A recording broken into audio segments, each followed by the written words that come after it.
Assalamualaikum warahmatullahi wabarakatuh.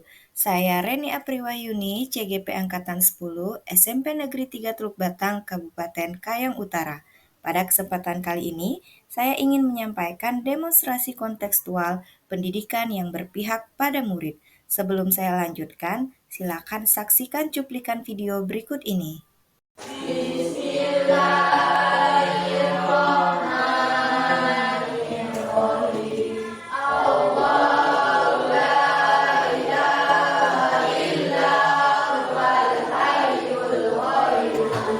Good morning, my student. How are you? Good morning, my student. How are you? Good morning, my student. Good morning, everybody. How are you? Tiada bintang kan bersinar, tiada lagi bumi berputar jika ku tak bersamamu. Semuanya kan runtuh, tiada tulang yang bergetar, tiada senyuman yang ku gemar jika ku tak bersamamu. Semuanya kan runtuh.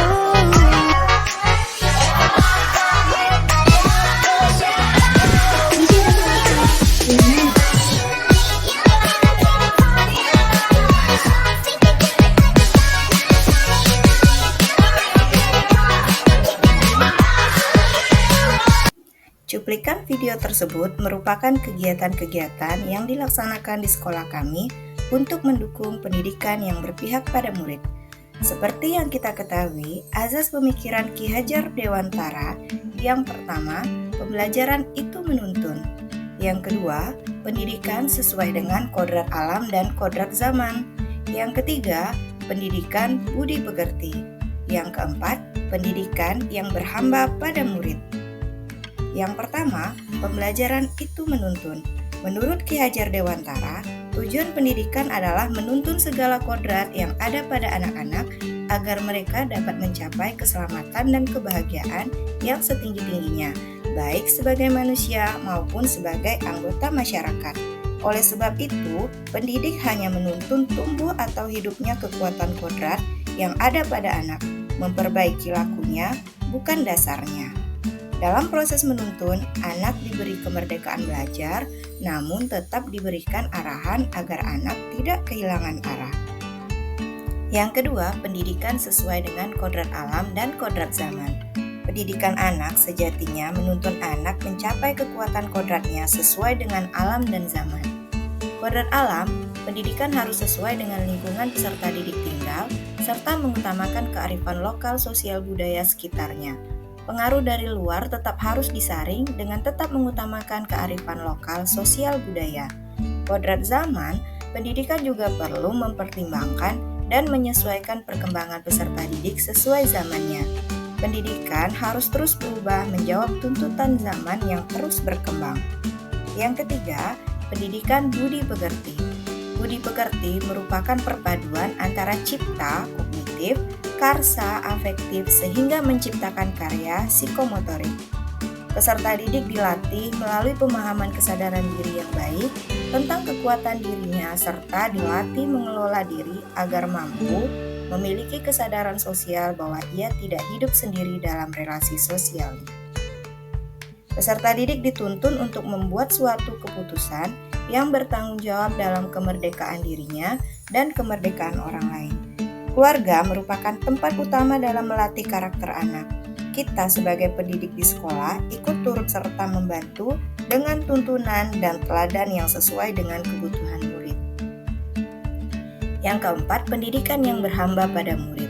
Kita memandang peserta didik dengan rasa hormat sehingga dapat menumbuhkan rasa senang dan bahagia saat ia bersama kita.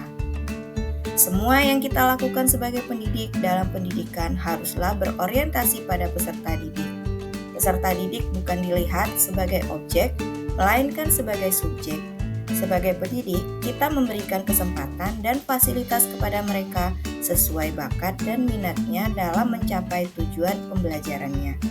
Masih ingat dengan semboyan Ki Hajar Dewantara tentang peran guru sebagai pendidik? Ingarso sang tulodo, seorang guru haruslah memberikan contoh dan panutan yang baik kepada murid. Ing Madya Mangunkarso, seorang guru haruslah memberikan semangat kepada murid untuk terus belajar dan berinovasi. Tut Wuri Handayani, seorang guru haruslah memberikan dorongan, motivasi untuk menjadikan murid mandiri. Dengan memahami dan menerapkan makna ketiga semboyan tersebut, diharapkan guru mampu memberikan pendidikan yang berpihak pada murid dengan cara berikan kemerdekaan belajar pada peserta didik, berpikir kreatif dan inovatif untuk mengembangkan ide sesuai dengan minat dan bakatnya, sesuaikan perkembangan zaman dengan memanfaatkan teknologi dalam pembelajaran.